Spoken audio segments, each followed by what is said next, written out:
Hi, welcome back to my channel. My name is Janelle Samora, and this is Scent Talk from my closet, the fragrance closet. And on this channel, we go over all things fragrance. If it is your first time watching, I do like to focus on one perfume house or topic at a time.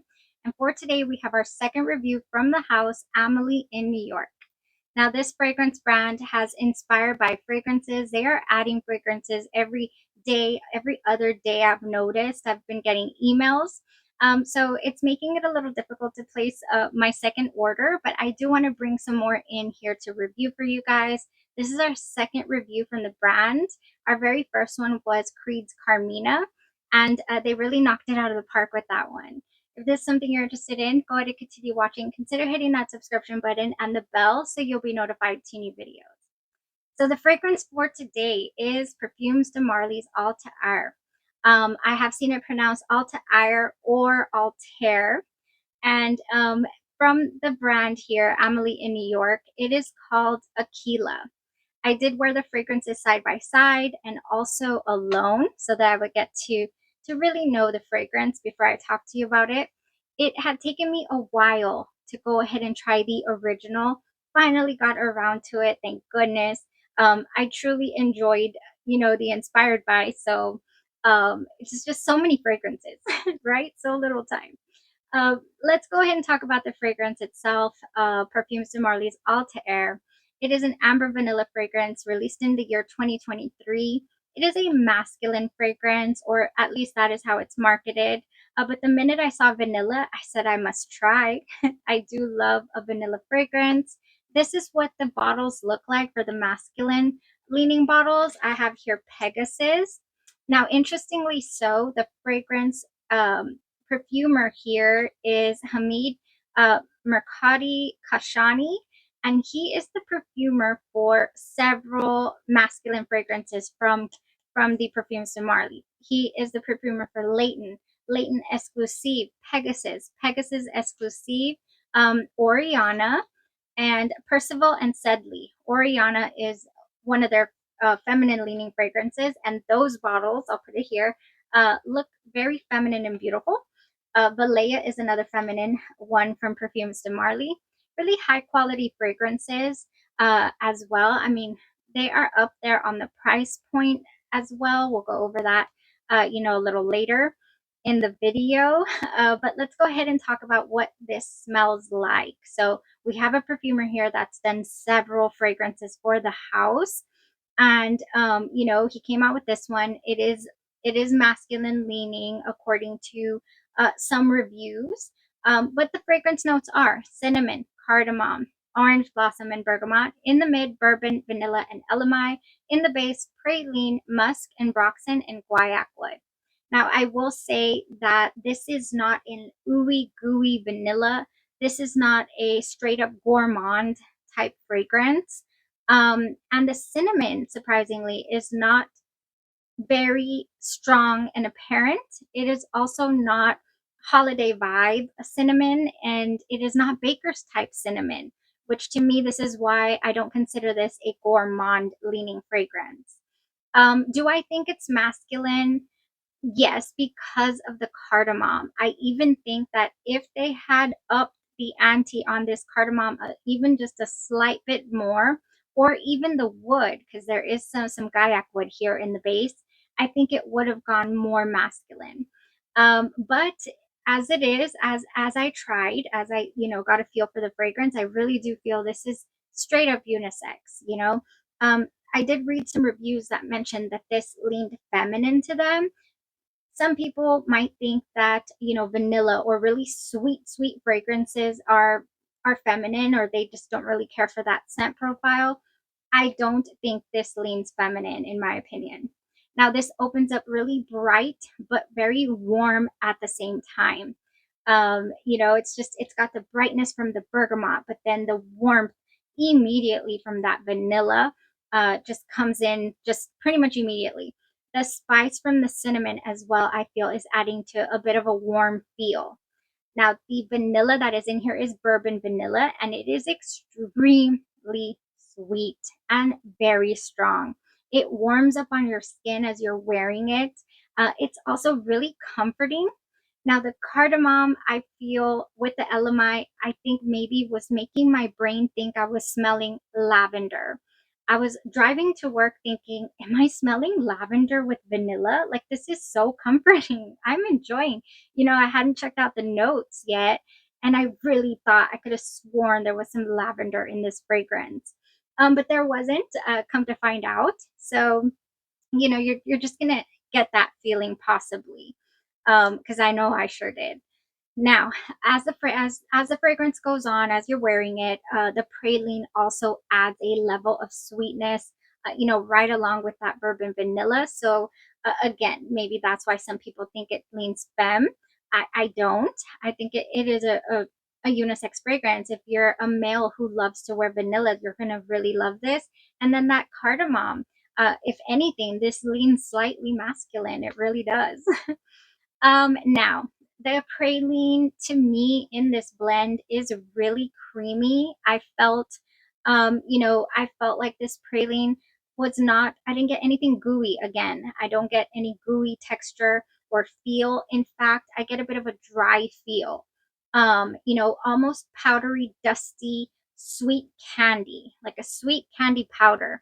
Those vanillas that have that sweet powder wood, light wood base. There's a couple fragrances that came to mind that act like this, I feel. So I'll tell you in a minute.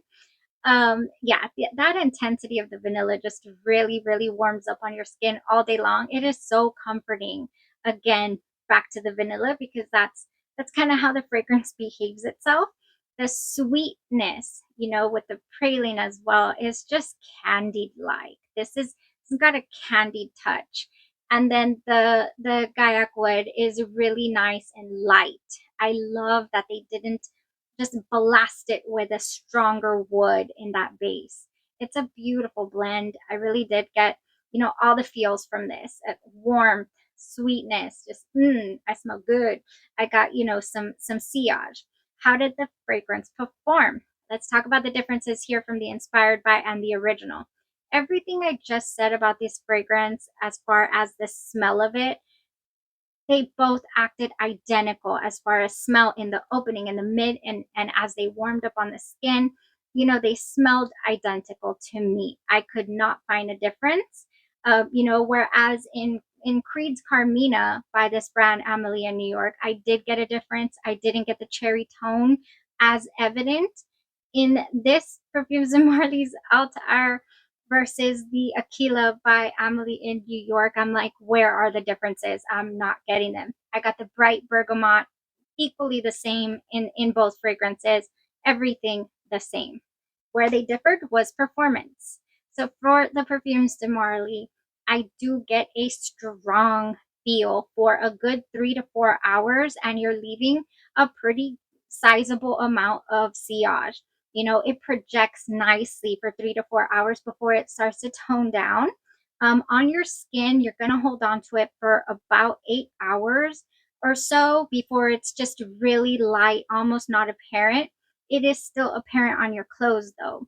It is intimate, it is still with you, so you still have a scent bubble, but it's not projecting anymore, in those last few hours before the 8 hour mark. Now, the Aquila by Amelie in New York, this one, it holds itself together the entire way as if I don't even know. It is so strong and apparent. The sillage is unbelievable. I went to the restroom, came back, then went back not even 2 seconds later, to go. I don't even know what. I think I went to get another napkin. Not too sure. Can't remember because it threw me off that as I walked back in the bathroom, I smelled Perfumes de Marly, Altair, or Altair. I can't say it. It was this. It had to have been the Aquila, because I was wearing them side by side. I just got the craziest amount of sillage from the Amelie in New York. I cannot say that I didn't.